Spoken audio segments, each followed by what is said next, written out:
વડોદરા શહેરમાં આ વખતે ગણેશોત્સવ પર આવેલ પરિપત્રને લઈને ગતરોજ વડોદરા ગણેશ ઉત્સવ સમિતિએ મીટિંગ યોજી હતી। વડોદરા શહેરમાં ગણેશ ઉત્સવ ખૂબ આસ્થા અને શ્રદ્ધા સાથે ઉજવાતો હોય છે। સમગ્ર સનાતનીઓની લાગણી આ ઉત્સવ સાથે જોડાય છે।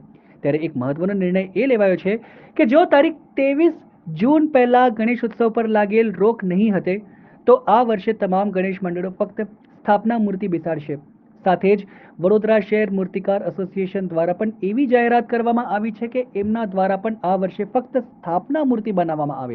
જો પરિપત્રમાં ફેરફાર નહીં થાય તો સાઉન્ડ એસોસિએશન દ્વારા પણ આ વર્ષે ગણેશ ઉત્સવ તથા મહોરમમાં સાઉન્ડ સિસ્ટમ નહીં લગાવવામાં આવે।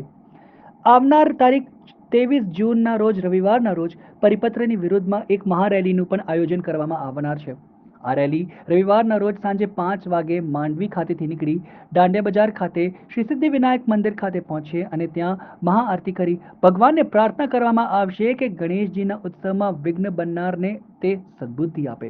જાણ કરવામાં આવે છે કે જે જાહેરનામું બહાર નીકળ્યું છે ગણપતિ દાદાની હાઇટને લઈને તેના વિરોધની અંદર રવિવારે 23 તારીખે 23/6/2024ના રોજ એક વિરોધ રેલીનું આયોજન કરવામાં આવ્યું છે, જેની અંદર વડોદરા શહેરના તમામ ગણેશ મંડળો તેમના પરિવાર સાથે ગણેશ મંડળના સભ્યો સાથે આ જે પવિત્ર તહેવાર છે, સનાતની ધર્મનો પવિત્ર તહેવાર છે, પ્રથમ પૂજનીય ગણેશજી જેમની સ્થાપનાને લઈને વિવાદો ઊભા થયા છે, જેનો વિરોધ કરવામાં આવશે। ગણેશ મંડળોને ખોટી રીતે હેરાન કરવામાં આવી રહ્યા છે, જેના વિરોધના રૂપમાં આવનાર પછીનો રવિવાર 23/6/2024ના રોજ વિરોધ રેલીનું આયોજન કર્યું છે, જેની અંદર આપ સૌ ગણેશ મંડળો તેમના સભ્યો અને પરિવારના દરેક સભ્યોને આવવા માટે નમ્ર વિનંતી, જોડાવા માટે નમ્ર વિનંતી।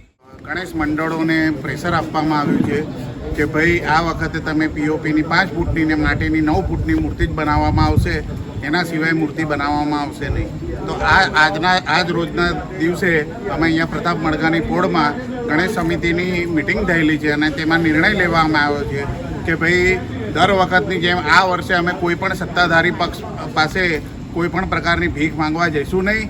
એમને જે બી નિર્ણય લેવો હોય તે શોર્ટમાં જલ્દીમાં નિર્ણય લઈ લે, નહીં તો આ વખતે અમે ટોટલી સ્થાપનાની જ મૂર્તિનું સ્થાપના કરવાના છે અને આવનાર 23 તારીખે અમે માંડવીથી સાંજે 5 વાગે વિરોધ પ્રદર્શન કરવાના છે।